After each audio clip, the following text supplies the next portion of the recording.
Today to begin to filibuster John Brennan's nomination for the CIA. I will speak until I can no longer speak. I will speak as long as it takes until the alarm is sounded from coast to coast that our Constitution is important, that your rights to trial by jury are precious, that no American should be killed by a drone on American soil without first being charged with a crime, without first being found to be guilty by a court. This is a coordinated monthly test of the broadcast stations of your area. Equipment that can quickly warn you during emergencies is being tested. If this had been an actual emergency, such as a natural or man-made disaster, official messages would have followed the alert tone. This station serves the New York operational area. This concludes this test of the emergency alert system.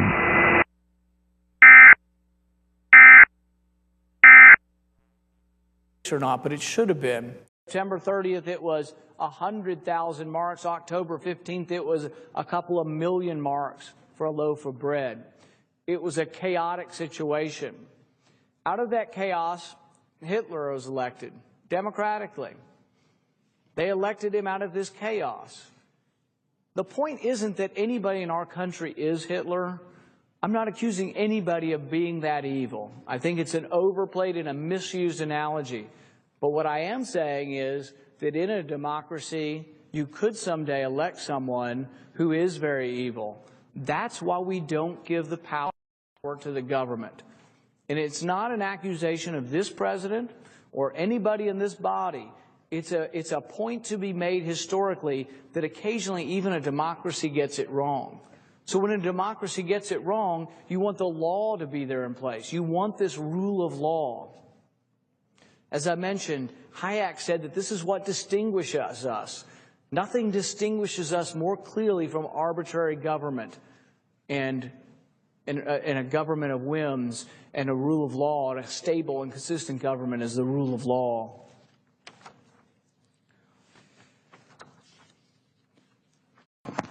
President. The senator from Kentucky. I rise today to begin to filibuster John Brennan's nomination for the CIA.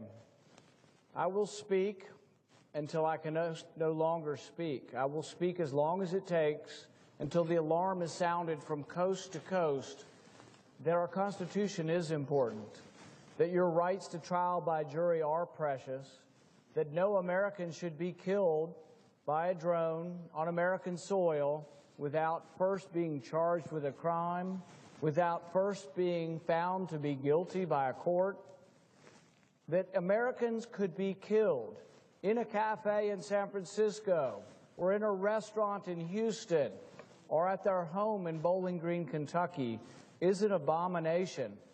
It is something that should not and cannot be tolerated in our country. I don't rise to oppose John Brennan's nomination simply for the person. I rise today for the principle.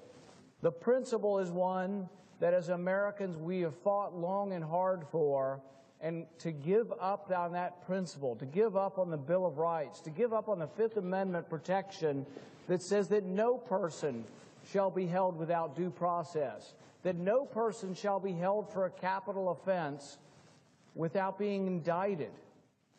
This is a precious American tradition and something we should not give up on easily. They say Lewis Carroll is fiction. Alice never fell down a rabbit hole, and the White Queen's caustic judgments are not really a threat to your security. Or has America the Beautiful become Alice's Wonderland? No, no, said the Queen. Sentence first, verdict afterwards. Stuff and nonsense, Alice said loudly. The idea of having the sentence first? Hold your tongue, said the Queen, turning purple. I won't, said Alice. Release the drones, said the Queen, as she shouted at the top of her voice. Lewis Carroll is fiction, right? When I asked the President, can you kill an American on American soil, it should have been an easy answer. It's an easy question. It should have been a resounding and unequivocal no. The president's response, he hasn't killed anyone yet. We're supposed to be comforted by that. The president says, I haven't killed anyone yet. He goes on to say, and I have no intention of killing Americans, but I might. Is that enough? Are we satisfied by that? Are we so complacent with our rights that we would allow a president to say he might kill Americans, but he will judge the circumstances? He will be the sole arbiter. He will be the sole decider. He will be the executioner in chief if he sees fit.